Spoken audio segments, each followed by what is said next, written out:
yung announcement na ginawa, yung statement na ginawa ni ex-Congressman Saldico, na nagbintang siya na 100 billion, sinasabi niya na utos daw ng Pangulo na isingit sa BICAM.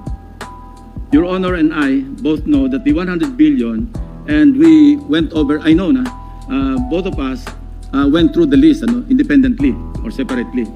And you and I agree na totoo yung listahan ng 100 billion pesos. Talaga nasingit sa BICAM.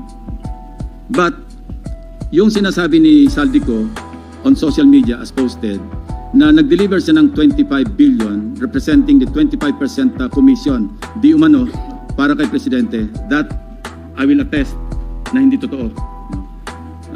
Yun talaga absolutely untrue or false.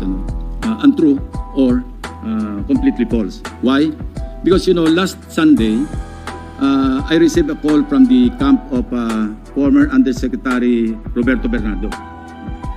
Ang sinasabi niya, noong nakita niya si Saldico sa social media na nagsasabing merong 100 billion di umano inutos ng Pangulo na isingit sa BICAM, napag-alaman ko from Undersecretary Bernardo na may mga tao sa Malacanang, not the President, not authorized by the President, who misrepresented him.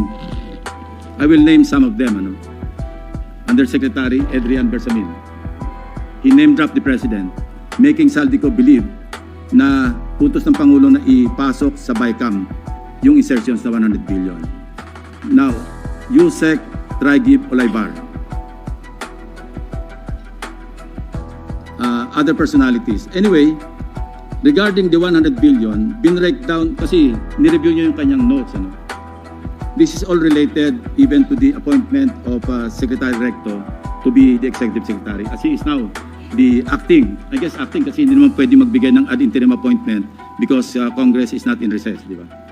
So, okay. Anyway, ang sabi niya sa akin, hindi po totoo yan, Mr. Senator. Kasi ang breakdown ng 100 billion, 81 billion, yun yung na-assign sa DPWH. Yung 29 billion, other agencies.